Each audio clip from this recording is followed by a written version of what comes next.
মাশাআল্লাহ মাশাআল্লাহ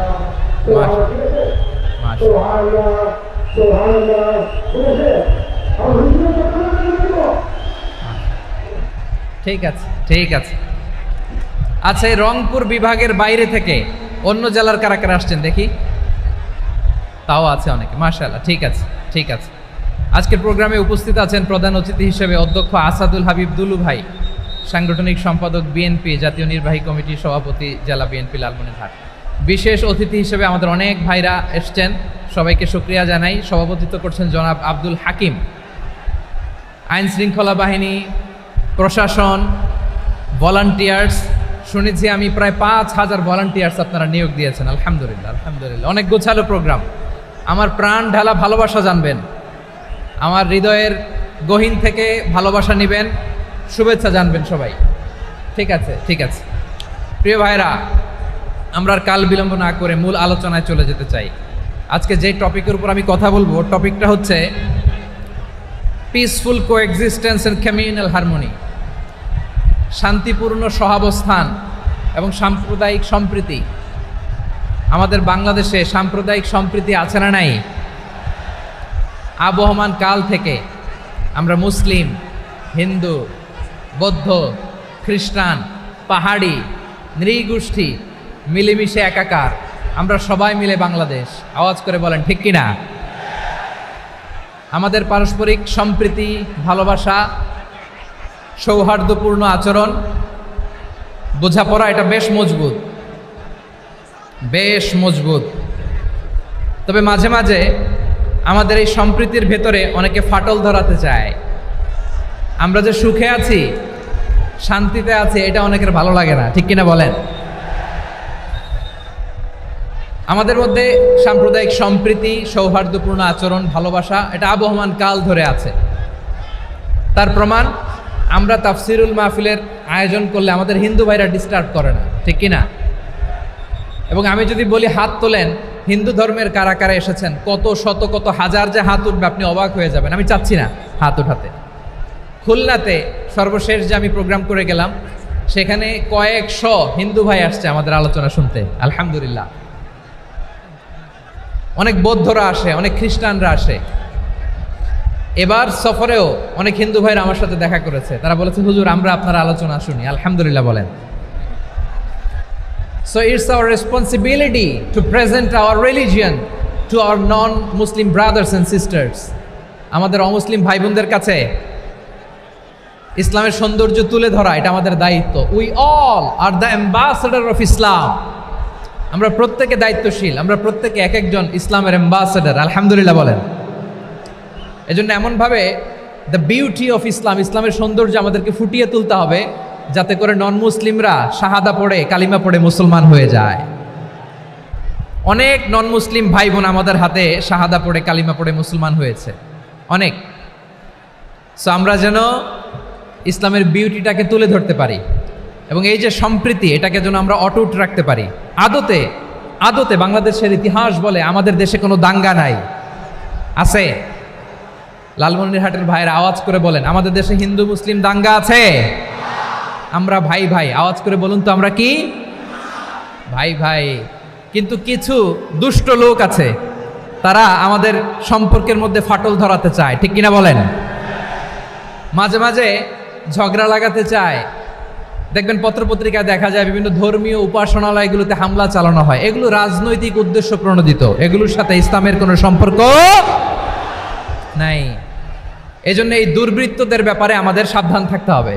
আমরা সবসময় যেমনি ঐক্যবদ্ধ, ইউনাইটেড, আমরা যদি এরকম ইউনাইটেড থাকি, এই সমস্ত দুর্বৃত্তদের কালো হাত ভেঙে দিতে আমাদের 1 ঘন্টাও লাগবে না। চিল্লায় বলো ঠিক কিনা? আমরা সংঘবদ্ধ থাকবো। এই যে আমাদের পিসফুল কোএক্সিস্টেন্স, শান্তিপূর্ণ সহাবস্থান। হিন্দুরা পূজা করে, যেদিন হিন্দুদের পূজা অনুষ্ঠান, আমরা ওই দিন তাফসির মাহফিল করি না, ঠিক কিনা বলেন? যেদিন আমাদের তাফসিরুল কোরআনের প্রোগ্রাম, ওই দিন আমাদের হিন্দু ভাইরা ডিস্টার্ব করে না। সুবহানাল্লাহ। হিন্দুদের পূজা অনুষ্ঠানে মাদ্রাসার ছাত্র যে পাহারা দেয়, গোটা বিশ্বে এরকম দৃষ্টান্ত নজির বিরল, ঠিক কিনা বলেন? আইন শৃঙ্খলা বাহিনীর পাশাপাশি মাদ্রাসার ছাত্ররা যে সেখানে পাহারা দেয়, গোটা পৃথিবীতে এই দৃষ্টান্ত আপনি পাবেন। মাদ্রাসার ছাত্ররা তারা তো কোরআনের ধারক, তারা হাদিসের ধারক, তারা কেন মন্দির পাহারা দিবে? এই সম্প্রীতিকে ধরে রাখার জন্য, এই সৌহার্দ্যকে ধরে রাখার জন্য, আমাদের পারস্পরিক ভালোবাসাকে অটুট রাখার জন্য। আওয়াজ করে বলতে হবে, ঠিক কিনা? এখন বলেন, আমাদের এই ভালোবাসা অটুট থাক আমরা চাই কি চাই না? আমরা হিন্দু মুসলিম মিলেমিশে শান্তিপূর্ণ সহাবস্থান, সাম্প্রদায়িক সম্প্রীতি, লালমনিরহাটের ভাইয়ের আওয়াজ করে বলুন, এই সাম্প্রদায়িক সম্প্রীতি আমরা চাই কি চাই না? আল্লাহ এই দেশকে তুমি বরকতময় করো, বাংলাদেশকে তুমি শান্তিময় করো। আওয়াজ করে সবাই বলেন আমিন। এই জায়গাটাতে সামান্য একটু আওয়াজ হচ্ছিল, এটাও থেমে গেছে, আলহামদুলিল্লাহ আলহামদুলিল্লাহ। এখন একেবারে everything is in my control, মাশাআল্লাহ। ঠিক আছে, আমি মূল আলোচনায় যাই। প্রিয় ভাইরা, আমি বলেছিলাম আমার আলোচনার বিষয় হচ্ছে শান্তিপূর্ণ সহাবস্থান, সাম্প্রদায়িক সম্প্রীতি। আমরা দেখব ইসলাম আমাদেরকে কি কি দিক নির্দেশনা দেয়। শান্ত হইতে হবে, খরগোশের কানের মতো কান দুটো আমার দিকে করে রাখেন। আমি এখনো উঠে যাব, হাত নাড়ায় লাভ নাই, আমি উঠে যাব। তাকায় থাকো আর কান খাড়া, আওয়াজ হবে না। হ্যাঁ, মাশাআল্লাহ মাশাআল্লাহ, ঠিক আছে। আমরা দেখব যে রাসূল সাল্লাল্লাহু আলাইহি ওয়াসাল্লাম এই পিসফুল কোএক্সিস্টেন্সের জন্য আমাদের কি শিখিয়েছেন, কি কি গাইডলাইন দিয়েছেন। আমরা 1 2 3 4 করে এগুলো আপনাদের সাথে শেয়ার করব।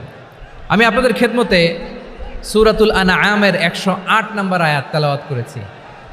এখানে আল্লাহ রাব্বুল ইজ্জা ওয়াল জালাল তিনি ইরশাদ করছেন, ওয়ালা তাসুব্বুল্লাযীনা ইয়াদউনা মিন দুনিল্লাহি ফায়াসুব্বুল্লাহা আদওয়াম বিগাইরি ইলম কাযালিকা যায়্যান্না লিকুল্লি উম্মাতিন আমালাহুম সুম্মা ইলা রাব্বিহিম মারজিউহুম ফায়ুনাব্বিউহুম বিমা কানু ইয়ামালুন। রব্বুল আলামিন বলেন, গোলাম ও আমার ইমানদার বান্দারা শোনো শোনো, ও আমার বিশ্বাসী বান্দারা শোনো শোনো, লা তাসুব্বুল্লাযীনা ইয়াদউনা মিন দুনিল্লাহ ফায়াসুব্বুল্লাহা আদওয়াম বিগাইরি ইলম। ও আমার বিশ্বাসী বান্দারা, যারা আল্লাহকে ব্যতি রেখে, আল্লাহকে বাদ দিয়ে অন্য উপাস্যকে ডাকে, দেবীর পূজা করে, তোমরা খবরদার তাদের গালি দিও না। আওয়াজ করে বলেন, কি দিও না? আল্লাহ বলেন, ও বিশ্বাসীরা শোনো, যারা আল্লাহকে বেছে রেখে দেবীর পূজা করে, অন্য উপাস্যের পূজা করে, তাদেরকে ডাকে, ওই দেবতাদেরকে তোমরা গালি দিও না। যদি ওই দেবতাদেরকে গালি দাও তাহলে ভুলবশত, শত্রুতাবশত তারা তোমাদের রব আল্লাহকে গালি দেবে, ঠিক কি না? তোমরা যদি তাদের দেবতাদের গালি দাও, ওরা রেগে তোমার আল্লাহরে গালি দিবে, তাহলে আল্লাহরে গালি খাওয়ানোর কারণ হয়ে গেলাম আমি, ঠিক কি না? বলেন।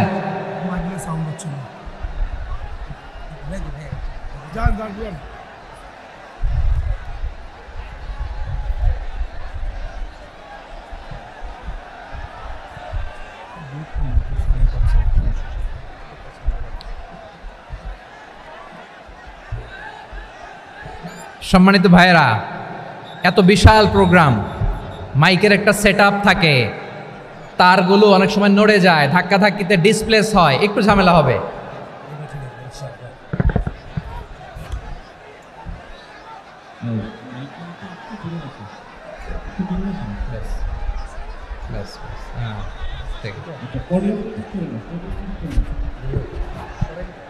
ঠিক আছে, একটু একটু সমস্যা হবে মাঝে মাঝে। আপনারা শান্ত থাকলে, শান্ত থাকতে হবে। এইভাবে সাউন্ড নাই, এই নাই, এই বলতে বলতে আমার সময়ও নাই, উঠে যেতে হবে। এগুলো বোকামি। এই বিভাগীয় প্রোগ্রামগুলোতে যাই, চিৎকার চেঁচামেচি করে তোমরা আসো, সময় শেষ, আমাকে উঠে যেতে হয়। আমরা তো বঞ্চিত হলাম। গুরুত্বপূর্ণ অনেক কথা শোনাবো তোমাদের, অনেক। প্রিয় ভাইরা, আপনারা শান্ত হয়ে বসুন, শান্ত হয়ে। রব্বুল আলামিন বলেন, খবরদার বিশ্বাসীরা, আল্লাহ ছাড়া যারা অন্যান্য উপাস্যদেরকে ডাকে, দেবতাদেরকে ডাকে, তাদেরকে তোমরা গালি দিও না। ওই সমস্ত দেবতাদেরকে যদি তোমরা গালি দাও তাহলে তারা আল্লাহকে গালি দিবে, ঠিক কিনা বলেন? আমরা দেবতাদের গালি দিলে ওরা আল্লাহকে গালি দিবে। রব্বুল আলামিন বলেন, খবরদার দেবতাদেরকে গালি দিও না, তাহলে ওরা তোমার রব আল্লাহরে গালি দেবে। প্রতিটি জাতির জন্য তাদের কাজকে আমি আল্লাহ সুশোভিত করে রেখেছি, তারা সবাই একদিন আমার কাছেই ফিরে আসবে। এরপর আমি রব্বুল আলামিন তাদের আমলনামা তাদেরকে জানিয়ে দেব। সুবহানাল্লাহ পড়ে। প্রিয় ভাইয়েরা, আল্লাহ তাআলা বলেছেন খবরদার গালি দিও না। আদেশটা কার? আওয়াজ করে বলেন তো। হিন্দুদের দেবতা দেবদেবীদেরকে গালি দেওয়া যাবে না। আওয়াজ করে বলুন প্রিয় ভাইয়েরা, এই আদেশটা কার? এই আপনাদের গলার আওয়াজ। অন্য ধর্মের দেবতাদেরকে যে গালি দেওয়া যাবে না, এই আদেশটা কার? আরো জোরে বলুন, কার? গালি দিবেন কোন দেবতাকে? দিবেন? যদি দেন তাহলে ওরা আল্লাহরে গালি দিবে। তাহলে আল্লাহরে গালি খাওয়াইলো কে? আপনি, ঠিক কিনা বলেন? আমি আল্লাহকে গালি খাওয়ানোর কারণ হলাম, কারণ আমি যদি গালি না দিতাম ওরা আমার রবকে গালি দিত না। আওয়াজ করে বলেন ঠিক কিনা? তাহলে প্রিয় ভাইয়েরা, ইসলাম আমাদেরকে শিখায়, সূরাতুল আনআমের 108 নম্বর আয়াত থেকে আমরা বুঝলাম কোনো ধর্মকে ছোট করা যাবে না। অন্য ধর্মকে ছোট করা মানে ইসলামকে ছোট করা। অন্য ধর্মের দেবতাকে গালি দেওয়া মানে আল্লাহকে গালি খাওয়ানো। আওয়াজ করে বলেন ঠিক কিনা? খবরদার, এটা করা যাবে না। আর অন্য ধর্মের দেবতাকে যদি আপনি গালি দেন, ওরা ইসলাম থেকে দূরে সরে যাবে। যাও ইসলামের প্রতি আকৃষ্ট হয়েছিল আর কোনোদিন ইসলামের ধারে কাছে আসবে না। আওয়াজ করে বলেন ঠিক কিনা? এজন্য কখনো কোনোদিন অন্য ধর্মের দেবতাদেরকে গালি দেওয়া যাবে না। অন্য ধর্মের কোনো দেবতাদেরকে আমরা গালি দিব না, গালি দিব না। বরং ইসলামের beauty, the beauty of Islam, ইসলামের সৌন্দর্যকে আমরা তুলে ধরব। আমরা যদি বিশ্বনবী সাল্লাল্লাহু আলাইহি ওয়াসাল্লামের জীবনের দিকে তাকাই, তাহলে আমি দেখব বিষ্ণু ইসলাম মক্কাতে কিংবা মদিনাতে অন্য ধর্মের লোকদের সাথে খুব পিসফুলি লাইফ লিড করেছেন। হোক মুশরিক, হোক খ্রিস্টান, হোক ইহুদি, বিশ্বনবী সবার সাথে মিলেমিশে ছিলেন। আলহামদুলিল্লাহ বলেন। ইসলাম হচ্ছে পিসফুল রিলিজিয়ান। অন্য ধর্মের প্রতি সহনশীলতার সবক ইসলাম আমাদেরকে দেয়। কিন্তু প্রতিটি মুসলিমের এটা মনে রাখতে হবে, আল্লাহর কাছে পছন্দনীয় গ্রহণযোগ্য ধর্ম, জীবনাদর্শ একটি, সেটা হচ্ছে ইসলাম। আওয়াজ করে বলেন সেটা কি? লালমনিরহাটের ভাইয়েরা আওয়াজ করে বলুন, আল্লাহর কাছে মনোনীত ধর্ম একটি, সেটা কি? এজন্য রব্বুল আলামিন বলেন, ইন্নাদ-দীনা ইনদাল্লাহিল ইসলাম, আল্লাহর কাছে মনোনীত গ্রহণযোগ্য অ্যাকসেপ্টেড ধর্ম মতাদর্শ একটা, সেটা হলো ইসলাম। ইসলাম ছাড়া অন্য কোনো ধর্ম যদি কেউ তালাশ করে, তার ওই ধর্ম আল্লাহ গ্রহণ করবে না। ওমাই ইয়াবতাগি গায়রাল ইসলামি দীনান ফালাই ইউকবালা মিন ওয়া হুয়া ফিল আখিরাতি মিনাল খাসিরিন।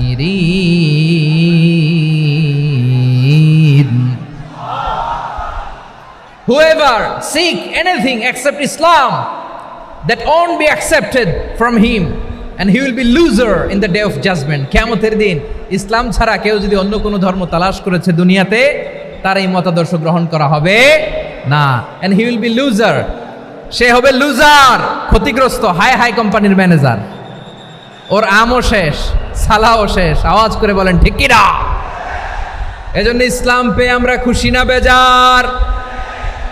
প্রত্যেক নামাজ শেষে আমরা আল্লাহরে বলি, আল্লাহ রাদিতু বিল্লাহি রাব্বা ওয়া বিল ইসলামি দীনা ওয়া বি মুহাম্মাদিন নাবিয়ান ওয়া রাসূলা। ও আল্লাহ, তোমারে রব হিসেবে পেয়ে আমরা খুশি। ও আল্লাহ, ইসলামকে ধর্ম হিসেবে পেয়ে আমরা খুশি। বিশ্বনবীকে আমাদের রাসূল পেয়ে আমরা খুশি। ঠিক কিনা বলে? ইসলাম ছাড়া অন্য কোনো ধর্ম আমরা গ্রহণ করব না। ঠিক কিনা বলেন?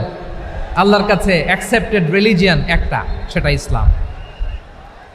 তো বিশ্বনবী সাল্লাল্লাহু আলাইহি ওয়াসাল্লাম মক্কাতে কিংবা মদিনাতে খুব পিসফুলি এক্সিস্ট করেছেন, যে কোনো ধর্মের সাথে মিলেমিশে চলেছেন। তার প্রমাণ আমরা যদি রাসূল সাল্লাল্লাহু আলাইহি ওয়াসাল্লামের বায়োগ্রাফির দিকে তাকাই, তাহলে দেখব তিনি মুশরিকদের সাথে পিস ট্রিটি করেছেন, শান্তি চুক্তি, পিস ট্রিটি, পিস এগ্রিমেন্ট।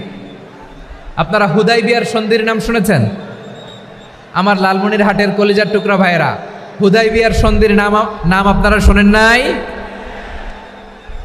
ষষ্ঠ হিজরিতে বিষ্ণু ঈসা ইসলাম মুশরিকদের সাথে এই ট্রিটি করেছেন, চুক্তি। কাদের সাথে? মুশরিকদের সাথে। আমরা তো মুসলমান বসতে পারি না, আমরা দুই মুসলিম ভাই একসাথে বসে চা খেতে পারি না, গল্প করতে পারি না। বিষ্ণু ঈসা ইসলাম মুশরিকদের সাথে ট্রিটি করেছেন, হুদাইবিয়ার সন্ধি। এই সন্ধির আগে মক্কা থেকে কেউ মদিনায় যেতে পারে না, মদিনা থেকে কেউ মক্কায় যেতে পারে না। কিন্তু এই সন্ধির পরে ট্রাফিক স্বাভাবিক হয়ে গেল, মক্কার লোকেরা মদিনায় আসতে পারে, মদিনার লোকেরা মক্কায় আসতে পারে। এটাকে বলে সুলহে হুদাইবিয়া, the peace agreement of Hudaibiya, শান্তি চুক্তি। আমরা পৃথিবীতে এখন অনেক শান্তি চুক্তির নাম শুনি, এগুলো সব the piece treaty of Hudaibiya থেকে কপি করা। আল্লাহু আকবার।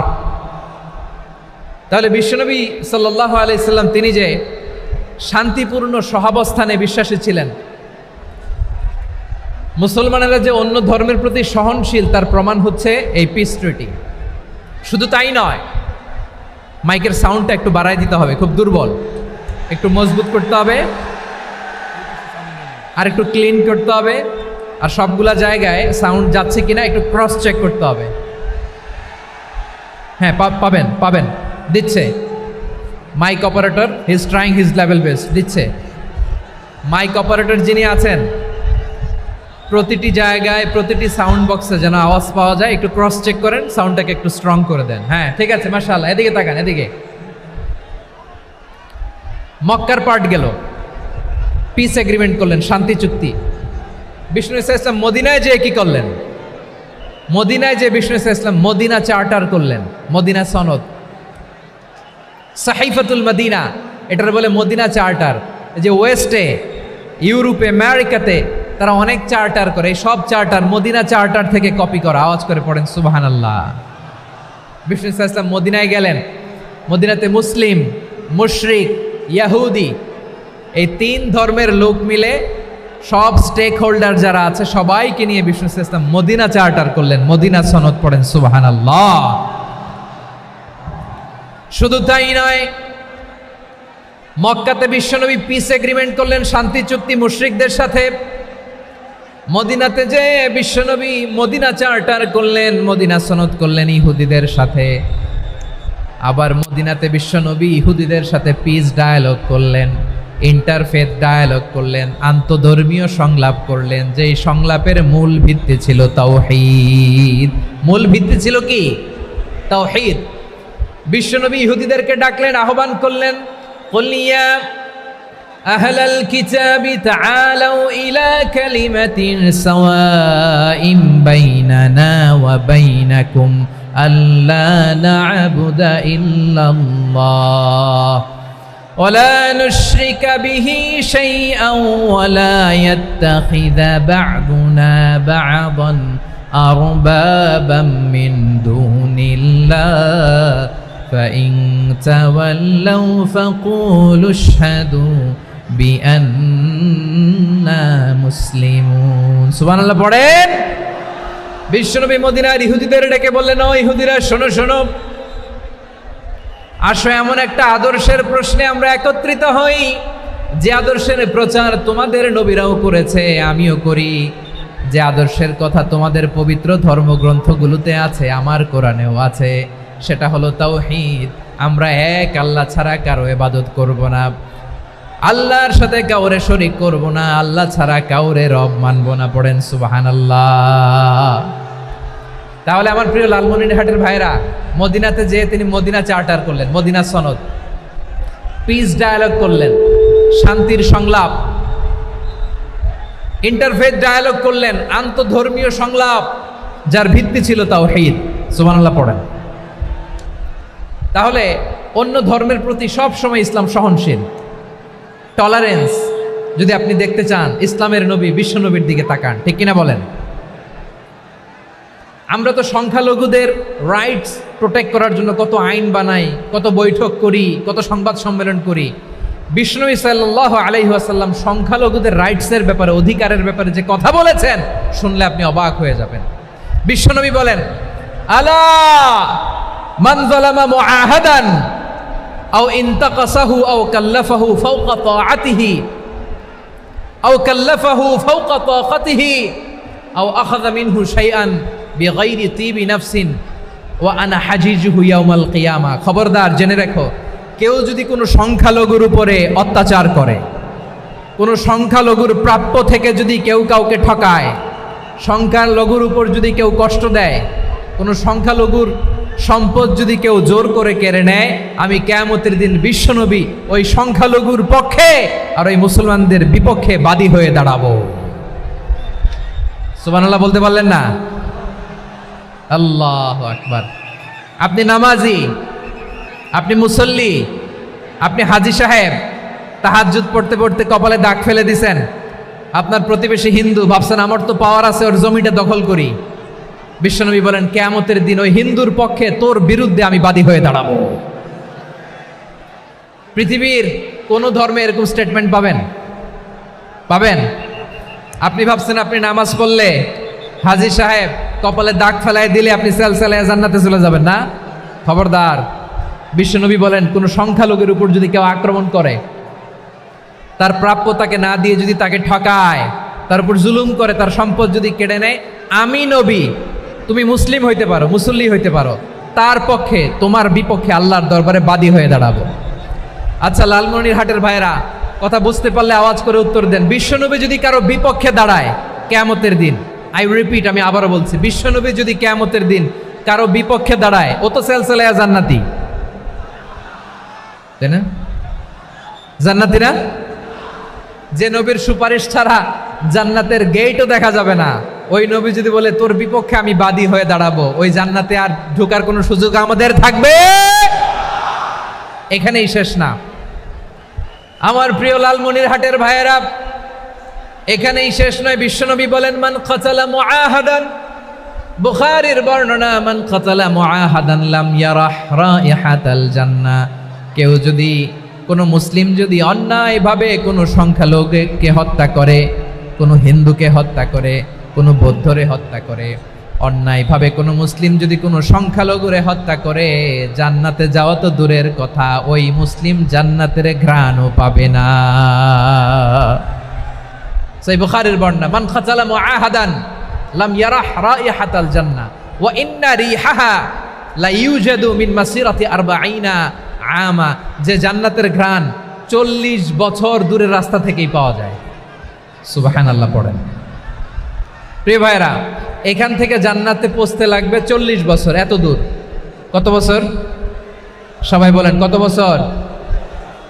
এখান থেকে জান্নাতে পৌঁছতে লাগবে 40 বছর। এত দূরে থাকতেই জান্নাতের ঘ্রাণ আপনার নাকে এসে ধাক্কা মারবে। বিষ্ণুই বলেন, যে ব্যক্তি কোনো সংখ্যালঘুকে হত্যা করে, জান্নাতের ঘ্রাণ তো পাবেই, জান্নাতে তো ঢুকতে পারবেই না, জান্নাতের ঘ্রাণও তার নাকে লাগবে না। পড়েন না আউযুবিল্লাহ। তাহলে সংখ্যালঘুদের ব্যাপারে ইসলামে অধিকার দেয়া আছে না নাই? লালমনিরহাটের ভাইয়ের আওয়াজ করে বলেন, আমার সংখ্যালঘু হিন্দু ভাইদের রাইটস, অধিকার আমাদের ইসলামে প্রোটেক্টেড আছে না নাই? এখানেই শেষ না। বিষ্ণু ইসলাম আপনার অমুসলিম প্রতিবেশীর সাথে ভালো আচরণ করতে বলেছে। আমাদের হয় না, এটা মুসলিম পাড়া, ওটা বৌদ্ধ পাড়া, হয় না? অনেক সময় হয় না, এটা আমাদের মুসলিম পাড়া, ওইটা হিন্দু পাড়া, এরকম আছে না নাই? লালমনিরহাটে নাই না? আছে? হিন্দু যদি আপনার প্রতিবেশী হয়, কি করবেন? ওরে কষ্ট দিবেন নাকি? কেন? ও তো হিন্দু, ও তো আমার আল্লাহরে ডাকে না, ওরে কষ্ট দিলে জায়েজ হবে না? খবরদার। বিষ্ণু ইসলাম বলেন, মান কানা ইউমিনু বিল্লাহ ওয়াল ইয়াউমিল আখির ফালিউকরিম জারাহ। যে আল্লাহ বিশ্বাস করে আর আখিরাতে বিশ্বাস করে, সেজন্য প্রতিবেশীর সাথে ভালো আচরণ করে। সুবহানাল্লাহ। কলিজা জুড়ায় যায় না আমার নবীর কথাগুলো শুনলে? যে আল্লাহ বিশ্বাস করে, যে আখিরাতে বিশ্বাস করে, সেজন্য প্রতিবেশীর সাথে ভালো আচরণ করে। এখানে বলছে মুসলিম প্রতিবেশী, বলছে নামাজি প্রতিবেশী, বলছে আল্লাহওয়ালা প্রতিবেশী, বলছে না। প্রতিবেশী আস্তিক হোক নাস্তিক হোক, প্রতিবেশী মুমিন হোক মুশরিক হোক, প্রতিবেশী হইলেই তার সাথে ভালো আচরণের দরকার আছে না নাই? আমার প্রিয় লালমনিরহাটের ভাইয়েরা, বিষ্ণু ইসা ইসলাম ওনার ইহুদি প্রতিবেশীদের দেখাশোনা করতেন। আওয়াজ না শোনা যাক, আমারও তো দেখা যায়, তাকায় থাকেন, তাকায় থাকলে সওয়াব হবে। কোরআনের কথা যেখান থেকে হয় এদিকে তাকায় থাকলেই বরকত, তাকায় থাকেন। জি জি, মাইক, আমি তো আর মাইক ঠিক করতে আসি না এদিকে, এই মাইক ঠিক করব ওই মাইক ঠিক করব, ওদিকে পাইলট বলবে হুজুর চলে আসেন। জি বসুন বসুন, মাশাআল্লাহ, হ্যাঁ খুব শান্ত, ঠিক আছে। পুলিশ ভাইরা না খেয়ে দিনরাত আপনারা যাতে সুশৃঙ্খল একটা প্রোগ্রাম উপহার পান এটাই চেষ্টা করতেছে, আপনাদেরকে কষ্ট দিতে আসে নাই, একটু একটু সহযোগিতা করেন। জি মাশাআল্লাহ, হ্যাঁ ঠিক আছে। আমার প্রিয় ভাইরা, প্রতিবেশী আস্তিক হোক নাস্তিক হোক, মুসলিম হোক হিন্দু হোক, তার সাথে ভালো আচরণ করতে হবে। বিষ্ণু ইসা ইসলাম ওনার ইহুদি প্রতিবেশীর বাসায় যেতেন। কোন প্রতিবেশী? ইহুদি। আওয়াজ করে বলেন, কোন প্রতিবেশী? ইহুদি। এক ইহুদি কিশোর বিষ্ণু ইসা ইসলামের খেদমত করতে, ইহুদি ছেলে আমার নবীর খেদমত করতো, তারা ছিল নবীর প্রতিবেশী। তো অনেক দিন হয় ইহুদি ছেলেটা আসে না। বিষ্ণুনবী খোঁজ দিলেন, ঘটনা কি? একটা ইহুদি ছেলে না আমার খেদমতে আসতো, ছেলেটা কই? খোঁজ নিয়ে জানলেন ছেলেটা অসুস্থ। বিষ্ণু ইসা ইসলাম ওই ইহুদির বাড়িতে চলে গেলেন ওই ছেলেটাকে দেখা করার জন্য, ভিজিট করার জন্য। সুবহানাল্লাহ পড়বেন না? গেলেন, যে দেখে ইহুদি ছেলেটা মুমূর্ষ, যান যায় যায় ভাব, বিছানায় পড়ে আছে, তার বাবা দাঁড়ানো। বিশ্বনবী তার মাথার পাশে বসলেন, মাথায় হাত বুলিয়ে দিলেন, আর ছেলেটাকে বললেন আসলিম, হে ইহুদি ছেলে আসলিম, ইসলাম ধর্ম গ্রহণ করো। তো ছোট্ট ছেলে ভাবে আমরা ইহুদি, এখন ইসলাম ধর্ম গ্রহণ করলে আব্বা যদি বকা দেয়, ফানাযারা ইলা ওয়াজহি আবি, ছেলেটা তার বাবার চেহারার দিকে তাকালো, দেখি আব্বা কি কয়। আব্বা যদি বলে তাইলে ইসলাম ধর্ম গ্রহণ করবো। ইহুদি ছেলেটা তার বাবার দিকে যখন তাকালো, ওর বাবা বলে আতি আবুল কাসিম, আবুল কাসিম যা বলে তাই করো। আবুল কাসিম হচ্ছে বিষ্ণু ইসা ইসলামের একটা কুনিয়াত, উপনাম। আমার রাসূলের বড় ছেলের নাম ছিল কাসেম। যেমন দেখবেন আমাদের এলাকায় কারো ছেলের বড় ছেলের নাম যদি হয় আব্দুল্লাহ, এরা আব্দুল্লাহর বাপ বলে ডাকে। কারো বড় মেয়ের নাম যদি হয় ফাতেমা, এরা কি ডাকে? ফাতেমার বাপ বলে না? তো বিষ্ণু ইসা ইসলামের বড় ছেলের নাম ছিল কাসেম। ইহুদি বাবা বলল আতি আবুল কাসেম, আবুল কাসেম যা বলে তাই শোনো, মানে মোহাম্মদ যা বলে তাই শোনো। এই কথা শুনে ছেলে সাহস পাইছে, ছেলে আবার পড়তে আরম্ভ করলো আশহাদু আল্লাহ ইলাহা ইল্লাল্লাহ ওয়া আশহাদু আন্না মুহাম্মাদার রাসূলুল্লাহ, পড়েন আল্লাহু আকবার। বিশ্বনবীর আহ্বান শুনে ওই আহ্বানে সাড়া দিয়ে ইহুদি ছেলে শাহাদা পড়ে মুসলমান হয়ে গেল। তার হৃদয়টারে ইমানের নূর দিয়ে আলোকিত করে দিল কে? প্রিয় ভাইরা, এবার রাসূল সাল্লাল্লাহু আলাইহি ওয়াসাল্লাম বের হয়ে আসলেন ঘর থেকে, আর বললেন আলহামদুলিল্লাহিল্লাযী আনকাযাহু মিনান নার, প্রশংসা সে আল্লাহর যে আল্লাহ জাহান্নামে চলে যাচ্ছিল প্রায় এমন একটা লোককে মুহূর্তের মধ্যে কালেমায়ে শাহাদাতের বদৌলতে জান্নাতি বানায় দিলেন। আওয়াজ করে পড়েন সুবহানাল্লাহ। এই হাদিস থেকে আমরা কি শিখলাম? What is the moral of the story? এক নম্বর স্টোরি হলো, প্রতিবেশী ইহুদি হোক হিন্দু হোক, যাবেন, সুসম্পর্ক রাখবেন, উপহার দিবেন, বিপদে পাশে দাঁড়াবেন, তাইলেই তো আপনাদের প্রতি, মুসলমানদের প্রতি তারা আকৃষ্ট হবে, ঠিক কিনা বলেন? আপনি যদি হিন্দুদের সাথে বৌদ্ধদের সাথে নাই মিশেন, নাস্তিকের কাছে নাই যান, তো ইসলামের সৌন্দর্যটা ওরা বুঝবে কেমনে? আমার অনেক হিন্দু পরিচিত ভাই আছে, ওরা আমাদের ইফতারির প্রোগ্রামে এসে একসাথে ইফতারি করে। অনেক মদখোর আমার সাথে বসে একসাথে ডিনার করে, হাফ প্যান্ট পরা, গলায় স্বর্ণের চেইন, হাতে স্বর্ণের ব্রেসলেট, আইসা আমার সাথে ডিনার করছে, আছে এরকম। গাঁজাখোর, আমি বলি আসো, welcome welcome to my dinner, আসো বসো। বসলেই তো আমি ওর ডিএনএ, চিন্তার ডিএনএ চেঞ্জ করে দেওয়ার সুযোগ পাবো, চিল্লায় বলো ঠিক কিনা? আসতে হবে আমার কাছে। Hour door is open, the door of Islam is open 24/7। সব সময় আমাদের ইসলামের দরজা আমার অমুসলিম ভাইদের জন্য খোলা আছে না নেই? এই হাদিস থেকে দুইটা শিক্ষা। এক নম্বর শিক্ষা, প্রতিবেশী মুসলিম হোক অমুসলিম হোক, যান, অসুস্থ হইলে একটু আপেল নিয়ে যান, আঙ্গুর নিয়ে যান, কমলা নিয়ে যান, তাদের সাথে ভালো আচরণ করেন। ইসলামের বিউটি দেখে, সৌন্দর্য দেখে অবাক হবে, নসিব ভালো হলে কোনোদিন কালিমা পড়ে মুসলমান হয়ে যাবে। ঠিক কিনা বলেন? তাহলে অমুসলিমের সাথে ভালো সম্পর্ক। বিশ্বনবী ইহুদির বাড়িতে গেলেন, ইহুদির বাড়ি, আর আমার মুসলমান ভাই আমার কাফের বলে, এরকম আছে না নাই? মুসলিমরা দেখতে পারে না, সহ্য করতে পারে। বিশ্বনবী সাল্লাল্লাহু আলাইহি ওয়াসাল্লাম ইহুদির বাড়িতে গেলেন, এটা একটা শিক্ষা।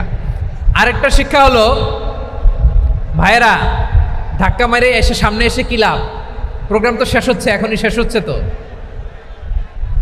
এই যে আমাদের বকশি ভাই ওয়াদা নিল, হাত তোলালো, মিম বলে এত কথা বলল, তো আমি জেলায় জেলায় যেয়ে খালি হাত নাড়াই তোমাদের জন্য নাকি? হ্যাঁ, হাত নাড়াই শুধু।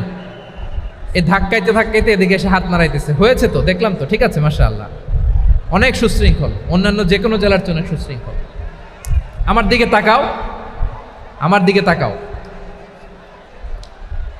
ঠিক আছে। এই যে দাঁড়িয়ে আছে, একটা ছেলে নড়ে না, দেখছেন? মাশাআল্লাহ, মাশাআল্লাহ, মাশাআল্লাহ। হ্যাঁ, এইভাবেই। আর কয়েকটা মজাদার কথা আছে, শোনো। এই হাদিস থেকে আমাদের শিক্ষা হলো, আমার প্রতিবেশী যেই ধর্মের হোক আমি সম্পর্ক রাখবো। অসুস্থ হলে যাব, কি বলেন ভাইরা? যাবেন না? যাবেন না আপনারা?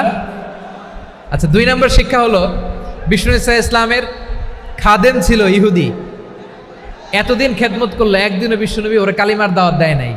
কারণ কি? বিশ্বনবী একটা ভালো সময়ের অপেক্ষা করতেছিলেন, প্রপার টাইমিং। দায়ীর কাজ হচ্ছে দায়ী ইলাল্লাহ, সে হচ্ছে সুযোগ সন্ধানী। দায়ী সুযোগ খোঁজে, কখন দাওয়া দিলে ব্যাটে বলে হবে, ঝোপ বুঝে কোপ মারে, ঠিক কিনা বলেন? বিষ্ণু সাল্লাল্লাহু আলাইহি ওয়াসাল্লাম ভালো সময়ের অপেক্ষা করতেছিলেন, দেখি ভালো সময় আসুক আসুক আসুক আসুক। আস্তে আস্তে এমন সময় আসছে, ছেলে এবার মুমূর্ষ। অসুস্থ ব্যক্তির হৃদয় অত্যন্ত নরম থাকে। হসপিটালে যখন কেউ যায় তার হৃদয়টা বড্ড নরম থাকে, মৃত্যুর ভয়ে তার অন্তরটা নরম থাকে, ঠিক কিনা বলেন? এই প্রপার টাইমিং এর অপেক্ষা করতেছিলেন। যখনই টাইমিং পেয়েছেন, দাওয়াত দিলেন, পড়ো লা ইলাহা ইল্লাল্লাহ, সুবহানাল্লাহ পড়েন সবাই। তাহলে ইসলাম অমুসলিম প্রতিবেশীর সাথে ভালো আচরণ করতে বলে।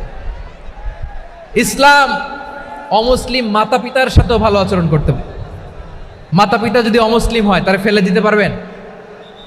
পারবেন? আমার লালমনিরহাটের ভাইয়েরা, অনেক হিন্দু ছেলে আমাদের হাতে শাহাদা পড়ে মুসলিম হয়, কিন্তু ওর মা মুসলমান হয় নাই, বাবাও হয় নাই, এরকম আছে না নাই? তো ও হয়েছে মুসলিম, মা বাপ হিন্দু, এখন মা বাপ কি বাদ? হ্যাঁ, মা বাপ বাদ দেয়া যাবে? যেই মা আপনারে 9 মাস 8 মাস পেটে ধারণ করলো, আপনার মায়ের নার ছেঁড়া ধন, আপনি ওই মারে বাদ দিতে পারবেন? যেই মায়ের বুকের তাজা দুধ খেয়ে আপনি আজকে বাড়ন্ত তাজা তরতাজা, ওই মারে বাদ দেয়া যাবে? মায়ের এক ধারে দুধের দাম, কাটিয়া গায়ের চাম, পাপোশ বানাইলে ঋণের শোধ হবে না, এমন দরদি ভাবে কেউ হবে না আমার মাহা গো। মায়ের এক ধারে দুধের দাম, কাটিয়া গায়ের চাম, পাপোশ বানাইলে ঋণের শোধ হবে না, এমন দরদি ভাবে কেউ হবে না আমার মাহা গো, ঠিক কিনা? মাকে তো বাদ দেওয়া যায় না। وَقَضَى رَبُّكَ أَلَّا تَعْبُدُوا إِلَّا إِيَّاهُ وَبِالْوَالِدَيْنِ إِحْسَانًا। আল্লাহ বলে, অবধারিত 2টা ভার্ডিক তোমাদের জন্য, এক আল্লাহর ইবাদত করবা আর মা বাবার প্রতি ইহসান করবা। আদেশটা কার? মা বাবার প্রতি ইহসান করতে হবে। আমার মা হিন্দু হোক, ভালো আচরণ করতে হবে, বৌদ্ধ হোক, ভালো আচরণ করতে হবে। আমার যে সমস্ত হিন্দু ভাইয়েরা মুসলিম হয়েছ, তোমাদের মা বাবা এখনো মুসলমান হয় নাই, তাদের সাথে ভালো আচরণ করতে হবে। আপনাদের খেদমত নিজে করতে হবে, অথবা খেদমতের ব্যবস্থা করাই দিতে হবে। মান্থলি যে খরচ লাগে এটা দিতে হবে। আরে তুমি এখন মুসলিম, তোমার মা বাবা হিন্দু, এখনই তো সুযোগ ইসলামের সৌন্দর্য দেখানো। এখন মা বাবা যদি দেখে, আরে এটা হিন্দু থাকতে তো বদমাইশ ছিল, বেয়াদব ছিল, কি এমন ধর্ম সে গ্রহণ করলো যেটা গ্রহণের সাথে সাথে সে পাল্টে গেল? কি এমন ধর্ম সে গ্রহণ করেছে যেটা তার জীবনকে আলোকিত করে দিয়েছে? নসিব ভালো হইলে তারাও কালিমা পড়ে মুসলমান হয়ে যাবে। বিষ্ণু ঈসা ইসলামের স্ত্রীর নাম ছিল আয়েশা রাদিয়াল্লাহু তাআলা আনহা, আবু বকর রাদিয়াল্লাহু তাআলা আনহুর মেয়ে। আবু বকর রাদিয়াল্লাহু তাআলা আনহুর আরেক মেয়ের নাম হচ্ছে আসমা। কি নাম? দুজনই আবু বকর রাদিয়াল্লাহু তাআলা আনহুর মেয়ে, আসমা আর আয়েশা। নাম দুটা কেমন লাগে? আসমা নামটা কেমন লাগে? আয়েশা নামটা কেমন লাগে? সবার ভালো লাগে নাই? নাম দুটো আপনাদের ভালো লাগে? লালমনিরহাটে অনাগত যদি কন্যা সন্তান হয়, যদি মনে চায় আসমা রেখে দিতে পারবেন, যদি মনে চায় আয়েশা রেখে দিয়েন। দেশে বিদেশে এয়ারপোর্টে রাস্তাঘাটে শুধু বলে হুজুর একটা নাম দেন, আমার ছেলের একটা নাম দেন, মেয়ের একটা নাম দেন। তো আমার মনে আছে যশোরের আদ্দিনের মাহফিলে আমি একটা দুইটা নাম দিয়েছিলাম। আজকে লালমনিরহাটের এই প্রোগ্রামে কন্যা সন্তান যদি হয় দুটা নাম দিলাম, আসমা কিংবা আয়েশা। ইনশাআল্লাহ পড়েন। দুজন বোন, এক মায়ের না, বাবা এক মা দুইজন। আয়েশা রাদিয়াল্লাহু তাআলা আনহার মায়ের নাম উম্মে রুমান, আর আসমা রাদিয়াল্লাহু তাআলা আনহার মায়ের নাম কুতাইলা বিনতে আব্দুল উজ্জা। আবু বকর রাদিয়াল্লাহু তাআলা আনহু 4টা বিয়ে করেছিলেন। তো একই ঘটনা ঘটেছে এই ফ্যামিলিতে। আসমা ইসলাম ধর্ম গ্রহণ করে মুসলিমা, কিন্তু তার মা কুতাইলা মুশরিকা। আই রিপিট, বোঝার জন্য আমি আবারও বলি, আসমা রাদিয়াল্লাহু তাআলা আনহা মুসলিমা, আর আসমার মা কুতাইলা, আওয়াজ করে বুঝে থাকলে বলেন, আসমার মা মুশরিকা। তার মানে মেয়ে মুসলিম, মা অমুসলিম। ভেজাল আছে না নাই? কিন্তু কুতাইলা আর ধৈর্য ধারণ করতে পারে না। নার ছেড়া ধন, কলিজার টুকরা ধন, কলিজার টুকরা সন্তান আসমারে দেখতে বড্ড মন চায়। সাইয়েদনা আসমা রাদিয়াল্লাহু তাআলা আনহা মক্কা থেকে হিজরত করে মদিনায় চলে গেলেন হুদাইবিয়ার পর। যখন মক্কা মদিনার ট্রাফিক স্বাভাবিক হলো, মক্কার লোক মদিনায় যায়, মদিনার লোক মক্কায় আসে। কুতাইলা কলিজার টুকরা সন্তান আসমারে দেখার জন্য কিছু উপহার নিয়ে বিশাল মরুপথ পাড়ি দিয়ে মক্কা থেকে মদিনায় যায়। সুবহানাল্লাহ বলেন। এখন মা আসছে মেয়ের সাথে দেখা করতে, মেয়ে তো আর দেখা দেয় না। মেয়ে ভাবছে আমার মা তো মুশরিকা, অপবিত্রা, তার সাথে কি দেখা দেয়া যাবে? বিশ্বনবীর দরবারে চলে গেলেন। সুবহানাল্লাহ বলেন। কি সৌভাগ্যবান ছিল তারা, মাসলা জানার দরকার হলেই নবীর দরবারে চলে যেত। ঘরে বউয়ের সাথে ঝগড়া হলে নবীর দরবারে চলে যেত। অনেক সাহাবী বলে আমার পেটে ক্ষুধা লাগলো আমি নবীর কাছে চলে যেতাম, কারণ নবীর চেহারার দিকে তাকালেই আমার পেটের ক্ষুধা মিটে যেত। সাইয়েদনা আসমা রাদিয়াল্লাহু তাআলা আনহা বিশ্বনবীর কাছে চলে গেলেন, যে বললেন ইয়া রাসূলুল্লাহ ইয়া হাবিবাল্লাহ ইন্না উম্মি কাদিমাতুন ইলাইয়া ওয়া হিয়া রাগিবা। আমার মা মক্কা থেকে অনেক দূর মরুর পথ পাড়ি দিয়ে উপহার সামগ্রী নিয়ে মদিনায় আমার সাথে দেখা করতে এসেছে গো নবী। আমার জানতে বড্ড ইচ্ছে হয় আমি আমার মুশরিকা মাখা করতে পারবো কিনা। আফা আসিলুহা, আগে যেমনি আমি আমার মায়ের সাথে ভালো আচরণ করতাম, যেমনি আমি আমার মায়ের সাথে সদাচরণ করতাম গো নবী, এখন আমি মুসলিমা, মা মুশরিকা, এখনো কি আগের মতো সদাচরণ করতে পারবো নাকি? বিশ্বনবী বললেন নাম সিলিহা, হ্যাঁ রে আসমা, অবশ্যই অবশ্যই, আগে ঠিক যেমন তুমি তোমার মায়ের সাথে ভালো আচরণ করতে, এখনো তেমনি আগের মতো ভালো আচরণ করবা। আওয়াজ করে পড়েন সুবহানাল্লাহ। কি ইসলাম আমরা পেয়েছি! কত ব্রড মাইন্ডেড আমাদের ইসলাম, কত ওপেন মাইন্ডেড ইসলাম, কত ওপেন আপ করতে পারে, চিন্তা করতে পারেন। বিষ্ণু বললেন হ্যাঁ অবশ্যই, নাম সুলিহা, আগে যেমনি ভালো আচরণ করছো আসমা, এখন ওইরকমই করো, পারলে আরো বাড়ায় করো। সুবহানাল্লাহ বলেন। তাহলে আমার যে হিন্দু ভাইয়েরা, হিন্দু বোনেরা, ইমানের বদৌলতে দৌলতে আপনি ধন্য হয়েছেন, আপনার আম্মা আব্বা এখনো মুসলমান হয় নাই, তাদের জন্য দোয়া করেন, তাদের জন্য দোয়া করেন, আল্লাহ যেন তাদেরকেও ইমানের দৌলত দান করে। আমরা সবাই পড়ি আমিন, আরো জোরে পড়েন আমিন। এখন বলেন, ইসলাম কি ন্যারো মাইন্ডেড রিলিজিয়ান না ব্রড মাইন্ডেড? লালমনিরহাটের যুবক ভাইরা আওয়াজ করো, ইসলাম কি ন্যারো মাইন্ডেড না ব্রড মাইন্ডেড? কতটা ব্রড মাইন্ডেড দেখেন। বিশ্বনবী সাল্লাল্লাহু আলাইহি সাল্লাম অমুসলিমরা যদি নবীকে উপহার দিত, ওই উপহারও বিশ্বনবী গ্রহণ করতেন। সুবহানাল্লাহ পড়েন। আপনার অমুসলিম বন্ধু যদি উপহার দেয়, সেটাও আপনি নিতে পারবেন, যেটা নেওয়া জায়েজ। কিন্তু আপনার বন্ধু যদি আপনার মদের বোতল দেয়, নিতে পারবেন? হ্যাঁ, মদের বোতল দিলে পারবেন না। আপনার বন্ধু যদি আপনার পর্ক দেয়, পর্ক শুকরের গোশত মিশ্রিত কোনো খাবার, ওটা নিতে পারবেন না। হালাল যে কোনো জিনিস নিতে পারবেন। বিশ্বনবী সাল্লাল্লাহু আলাইহি ওয়াসাল্লাম অমুসলিমদের দেয়া হাদিয়া গ্রহণ করতেন। কেমন নবী ছিলেন? আমার নবীরে চিনে নেন, আমার নবীর অ্যাটিটিউড জেনে নেন।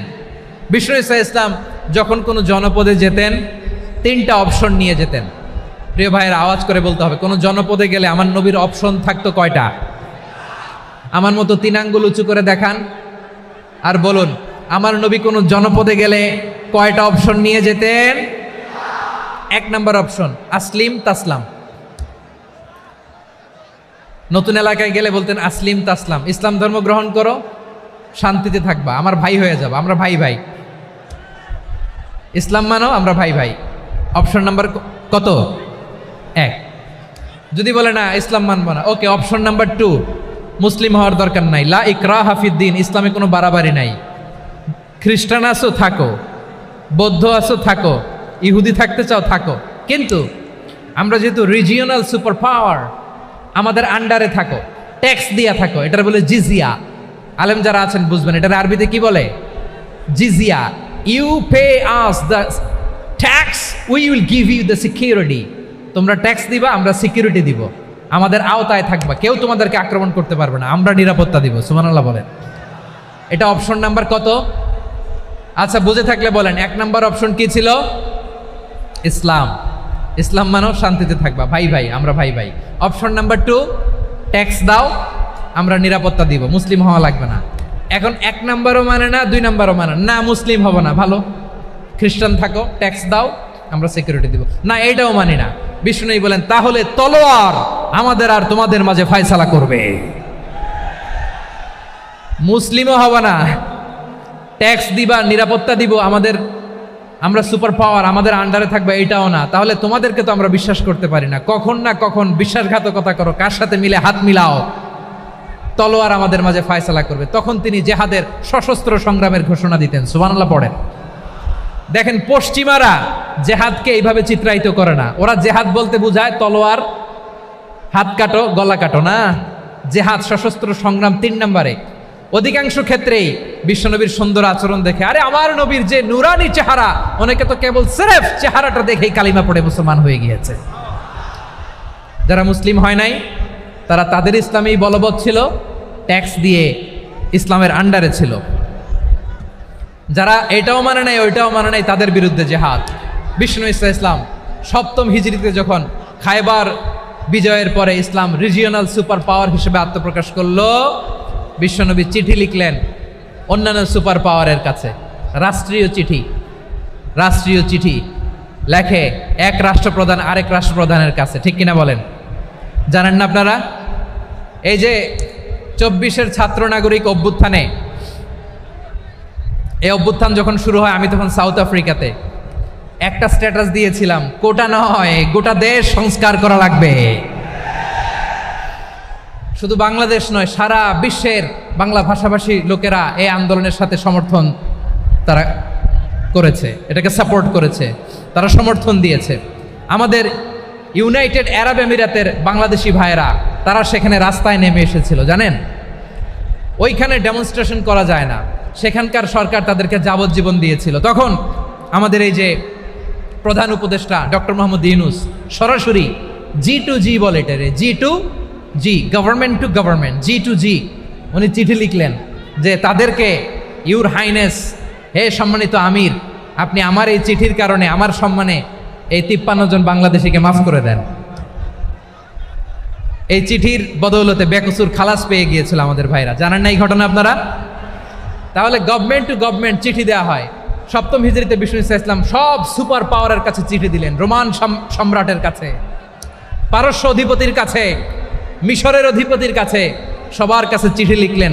চিঠির ভাষা ছিল এরকম, মিন মুহাম্মাদিন রাসূলিল্লাহ ইলা মুকাউকিস আযীমিল কিবত, মুহাম্মদ রাসূলুল্লাহর পক্ষ থেকে মিশরের বাদশার কাছে, আসলিম তাসলাম, ইসলাম মানো, শান্তিতে থাকবা, সালামুন আলা মান ইত্তাবা আল হুদা, শান্তি তার জন্য যে হেদায়েতের অনুসরণ করে। সুবহানাল্লাহ পড়েন।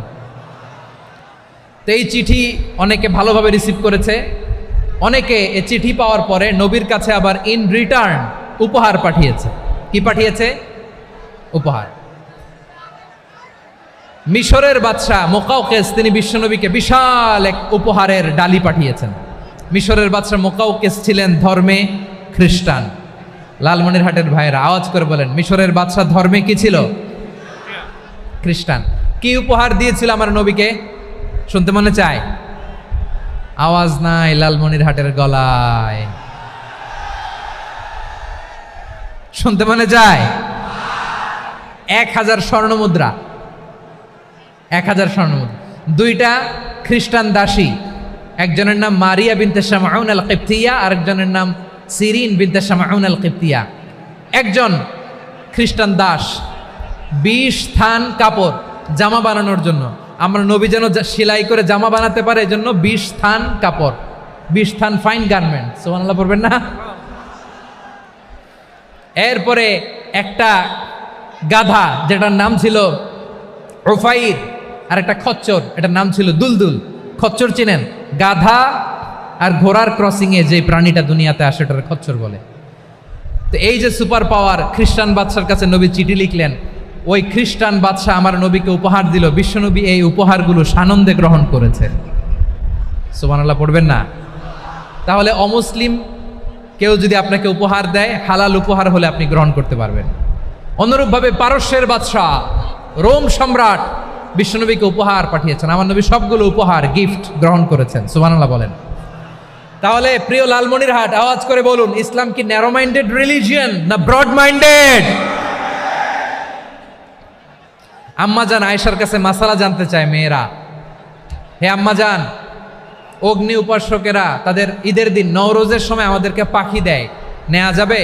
উনি বললেন, ওরা জবাই করে দিলে নেওয়া যাবে না, কিন্তু ওরা যদি ফলমূল এরকম খাবার দেয় এগুলো নেওয়া যাবে। তার মানে অমুসলিমদের দেয়া উপহার এটা গ্রহণ করা যায়। সুবহানাল্লাহ বলেন। শুধু তাই নয়, বিষ্ণু ঈসা ইসলাম অমুসলিমদের সাথে আর্থিক লেনদেনও করেছেন, ফিনান্সিয়াল ডিলিং করেছেন। অমুসলিমদের সাথে প্রয়োজনে আপনি ফিনান্সিয়াল ডিলিং করতে পারবেন। আমরা প্রায় দেখি বাজারের মিষ্টির দোকানগুলো আমার হিন্দু ভাইদের। লালমনিরহাটে মিষ্টির দোকান, দইয়ের দোকান কারা চালায়? হিন্দুরা চালায় না? তারপরে যে বারবার শপ, চুল কাটে যে নাপিত, অধিকাংশ নাপিতের দোকানে কারা? আমার হিন্দু ভাইরা। তা আপনি চুল কাটতে পারবেন কিনা? পারবেন কিনা বলেন? পারবেন। তার দোকান থেকে দই মিষ্টি কিনতে পারবেন কিনা? হ্যাঁ, আমার মুসলিম ভাইয়ের দোকান থাকলে ওইটারে আমি বেশি প্রায়োরিটি দিব, ঠিক কিনা? কিন্তু যদি তাদের সার্ভিস নিতে চান, প্রোডাক্ট নিতে চান, পারবেন। তার দলিল সহিহ বুখারী, আম্মা জান আয়েশা রাদিয়াল্লাহু তাআলা আনহা বলেন, ইশতারা রাসূলুল্লাহ সাল্লাল্লাহু আলাইহি ওয়াসাল্লাম মিন ইয়াহুদিয়িন তুআমান ওয়া রাহানাহু দিরআহু মিন হাদিদ। রাসূল সাল্লাল্লাহু আলাইহি ওয়াসাল্লাম এক ইহুদির কাছ থেকে, কার কাছ থেকে? সবাই বলে নাই কার কাছ থেকে? আমার নবী, পেয়ারা নবী এক ইহুদির কাছ থেকে জব কিনেছিল। জব, বার্লি, যেটা দিয়ে রুটি বানায়। ওই জবের দাম দেওয়ার টাকা পয়সা নবীর কাছে ছিল না। ফলে নবী ওনার একটা পোশাককে মর্গেজ রেখেছিলেন, মর্গেজ, বন্ধক, যে এখন এটার দাম দিতে পারবো না, কয়েক কেজি বার্লি নিয়ে যাই আর বন্ধক হিসেবে আমার জামাটা রেখে গেলাম, যেই দিন দাম দিব ওই দিন জামাটা ছুটায় নিয়ে যাব। সুবহানাল্লাহ পড়বেন না? বাকিতে নিছিলেন, বাকিতে। দিরআহু মিন হাদিদ, লোহার তৈরি বর্ম, মানে যুদ্ধের পোশাক, লোহা দিয়ে বানানো। বিষ্ণুনবী বললেন, কয়েক কেজি জব দাও, টাকাটা পরে দিব, এখন টাকা নাই, বন্ধক হিসেবে, মর্গেজ হিসেবে আমার জামা রেখে গেলাম, যখন টাকা দিব জামা ছুটায় নিব। আওয়াজ করে বলতে হবে সুবহানাল্লাহ। এ থেকে বোঝা গেল অমুসলিমদের সাথে ফিনান্সিয়াল ডিলিং করা যায়, অর্থনৈতিক লেনদেন করা যায়, কেনাবেচা করা যায়, প্রোডাক্ট কেনা যায়। এমনকি আমাদের মসজিদে নববীতে বারান্দায় আপনারা একটা অটোমেটিক ফ্লাইং আমব্রেলা দেখছেন? সূর্য যখন বাড়ে মসজিদে নববীর বারান্দায় ইয়ার্ডের মধ্যে অটোমেটিক্যালি কিছু আমব্রেলা আছে, সাঁ করে খুলে যায়, আর সূর্যের তাপ লাগে না। আবার সন্ধ্যাবেলায় এই আমব্রেলাগুলো ওরা ক্লোজ করে ফেলে, দেখেন নাই না? দেখছেন? এই মসজিদে নববীকে সর্বোচ্চ উন্নত মানের কনস্ট্রাকশন ইনফ্রাস্ট্রাকচারে ডেভেলপ করার জন্য কর্তৃপক্ষ কিছু অমুসলিম ইঞ্জিনিয়ারের, ডিজাইনারের সহায়তা নিয়েছিল। সুবহানাল্লাহ বলেন। কোন দলিলের ভিত্তিতে? এই দলিলের ভিত্তিতে যে বিষ্ণু ইসা ইসলাম অমুসলিমদের সাথেও লেনদেন করেছেন। আওয়াজ করে বলতে হবে আল্লাহু আকবার। শুধু তাই নয়, ইন কেস অফ ইমার্জেন্সি, প্রয়োজনে ইসলামের খাতিরে ইসলামকে সামনের দিকে এগিয়ে নিয়ে যাওয়ার জন্য অমুসলিমদের সাপোর্ট নেওয়া জায়েজ আছে। সুবহানাল্লাহ বলেন। অমুসলিমদের সাপোর্ট নেয়া, তাদের থেকে অর্থ নেয়া, পলিটিক্যাল সাপোর্ট, পলিটিক্যাল অ্যাসাইলাম নেওয়া জায়েজ আছে। আমাদের অনেক বিশ্ববরেণ্য দায়ীরা আমেরিকায় অস্থায়ীভাবে অ্যাসাইলাম নিয়ে থাকে, নিজের দেশে গেলে ফাঁসিতে ঝুলাই দিবে। যুগ যুগ ধরে দায়ীদের উপরে এরকম অত্যাচার আর নির্যাতন আছে না নাই? মিশরের অনেক দায়ীরা পাশ্চাত্যে যেয়ে থাকে। এই যে তারা পলিটিক্যাল অ্যাসাইলাম নিয়ে থাকে, রাজনৈতিক আশ্রয়, এটা জায়েজ আছে না? এটা যে জায়েজ আছে তার প্রমাণ স্বয়ং বিশ্বনবী সাল্লাল্লাহু আলাইহি ওয়াসাল্লাম পলিটিক্যাল সাপোর্ট নিয়েছিলেন অমুসলিমদের কাছ থেকে। সুবহানাল্লাহ বলেন। খুব মজাদার একটা ঘটনা, শুনবেন? আপনাদের আগ্রহ দেখে তো মনে হয় না শোনার ইচ্ছা আছে। আছে আছে, গলায় জোর আছে। লিল্লাহি তাকবীর, লিল্লাহি তাকবীর, নারে তাকবীর। মাশাআল্লাহ।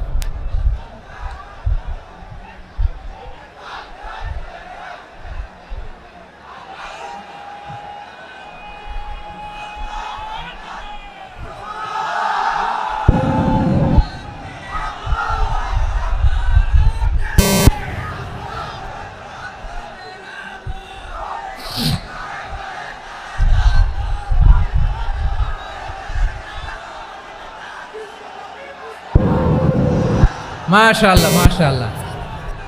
থামুন থামুন আমার ভাইরা। বিশ্বনবীর বয়স তখন প্রায় 51 বছর। কত বছর?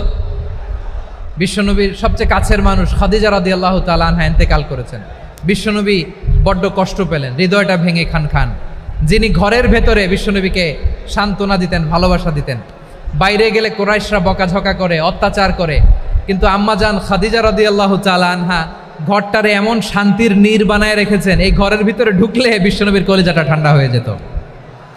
এজন্য রব্বুল আলামিন বলেন, খাদিজা, ও আমার বান্দি খাদিজা, জান্নাতে এমন স্পেশাল একটা ঘর আমি তোমার জন্য রেডি করে রেখেছি। ওই ঘরের মধ্যে কোনো আওয়াজ নাই, ওই ঘরের মধ্যে কোনো নয়েজ নাই, ওই ঘরে কোনো বিশৃঙ্খলা নাই। কারণ মক্কার জমিনে আমার নবী কুরাইশদের বিশৃঙ্খলা, নয়েজ আর ঝামেলাগুলোকে উপেক্ষা করে যখন তোমার ঘরের ভিতরে ঢুকতো, ঘরটারে তুমি শান্তির নীর, ঠান্ডা, নীরব, নিস্তব্ধ, নিঝুম আর শান্তির নীর বানিয়ে রেখেছ। এজন্য জান্নাতে স্পেশাল একটা শান্তির নীর আমি তোমারে উপহার দেব। ওই প্রিয়তমা স্ত্রী খাদিজা ইন্তেকাল করলেন, বিশ্বনবীর হৃদয় ভেঙে খান খান। আবার ওনার চাচা আবু তালেব ইন্তেকাল করলেন, যিনি পলিটিক্যাল শেল্টার দিতেন নবীকে। কে দিতেন? আবু তালেবের ভয়ে, বিশ্বনবীর এই চাচার ভয়ে কোনো মুশরিক নবীর গায়ে হাত দেওয়ার সাহস পায় নাই। এখন স্ত্রীও নাই, চাচাও নাই, নবীকে আশ্রয় দেওয়ার কেউ নাই। নবীর চারদিকে অন্ধকার। নবী এখন কই যাবেন? আমার পেয়ারা নবী নতুন স্টেশন খুঁজতেছেন, নতুন দাওয়াতি প্ল্যাটফর্ম খুঁজতেছেন। তিনি যায়েদ বিন হারেসা রাদিয়াল্লাহু তাআলা আনহুকে নিয়ে মক্কার পাশের একটা নেইবরিং সিটি তায়েফে চলে গেলেন। কোথায় চলে গেলেন? লালমনিরহাটের ভাইয়ের আওয়াজ করে বলেন, কোথায় গেলেন? তায়েফে চলে গেলেন দিনের দাওয়াত দেওয়ার জন্য। কি দেওয়ার জন্য? নাকি জমি কিনতে গেছিলেন? জমি কিনতে, দুনিয়ার যশ খ্যাতির জন্য, নিজের কোনো লাভের জন্য? তায়েফবাসীদেরকে জাহান্নামের আগুন থেকে বাঁচানোর জন্য। আওয়াজ করে বলতে হবে ঠিক কিনা? বিশ্বনবী বিশাল মরুপথ, পাহাড়ি পথ পাড়ি দিয়ে তায়েফের মরুজমিনে গেলেন কোরআনের দাওয়াত নিয়ে, ইমানের দাওয়াত নিয়ে। কিন্তু তায়েফের লোকেরা বিশ্বনবীর দাওয়াতকে শুধু প্রত্যাখ্যান করেই থামে নাই, তারা বিশ্বনবীর সাথে অত্যন্ত খারাপ আচরণ করেছে। বিশ্বনবীকে শারীরিকভাবে হেনস্থা করেছে, আমার নবীকে শারীরিকভাবে অত্যাচার করেছে, আমার পেয়ারা নবীর গায়ে পাথর মেরেছে, বিশ্বনবীর গা বেয়ে ঝরঝর করে রক্ত ঝরেছে, নবী জামিনের মধ্যে লুটিয়ে পড়েছেন, আবার মেরেছে। আবার নবী হাঁটতে শুরু করলেন, পেছন থেকে আবার মেরেছে, আবার নবী রক্তাক্ত হয়ে জামিনের মধ্যে লুটিয়ে পড়লেন, আবার মেরেছে। বিশ্বনবীর মতো এত সুশ্রী মানব, বিশ্বনবীর মতো এত শুভ্র মানব, বিশ্বনবীর মতো এমন চমৎকার দেহাবয়ব দিয়ে রব্বুল আলামিন কাউকে বানান নাই। এরকম চমৎকার মানুষটাকে তারা তায়েফের ওই জামিনে রক্তাক্ত করেছে। বিশ্বনবী দুনিয়ার কোনো স্বার্থের জন্য সেখানে যান নাই, নিজের কোনো লাভের জন্য, প্রাপ্তির জন্য যান নাই, তায়েফবাসীদের জাহান্নামের আগুন থেকে বাঁচাতে গিয়েছেন। ঠিক কিনা বলেন? খেয়ে না খেয়ে দিন প্রচারের কাজে নিজেকে দিয়েছ বিলিয়ে, তায়েফের কাফিরেরা চিনল না সে আলো, দুষ্ট ছেলেদের পিছু দিল লেলিয়ে। পাথরের আঘাতে ক্ষত বিক্ষত হয়ে সারা শরীর থেকে রক্ত ঝরে। হে রাসূল তোমাকে ভুলি আমি কেমন করে, হে রাসূল তোমাকে ভুলি আমি কেমন করে। পারেন না আপনারা? ধরুন আমার সাথে। হাজার ব্যথা বেদনার পরে ফিরে আসনি তুমি আপন ঘরে, দিনের আলো তুমি ছড়িয়ে দিতে, চলে গেলে মদিনায় মক্কা ছেড়ে। হে রাসূল তোমাকে ভুলি আমি কেমন করে, হে রাসূল তোমাকে ভুলি আমি কেমন করে। ঠিক কিনা বলেন? প্রিয় ভাইরা, তায়েফের ছেলেরা নবীকে রক্তাক্ত করলো। আমার নবী কই যাবে? কই যাবে? মক্কায় জায়গা নাই, তায়েফে জায়গা নাই। তায়েফ থেকে ভারাক্রান্ত মন নিয়ে আমার নবী মক্কায় ফিরে আসলেন। বিশ্ব নবী মক্কায় ঢুকতে পারেন না। মক্কার মরুভূমির দিকে তাকিয়ে, উপত্যকার দিকে তাকিয়ে বিশ্বনবী ধা ধা করে কাঁদেন, ঝরঝর করে। নবীর চেহারা মোবারক থেকে চোখের পানিগুলো বেয়ে বেয়ে পড়ে।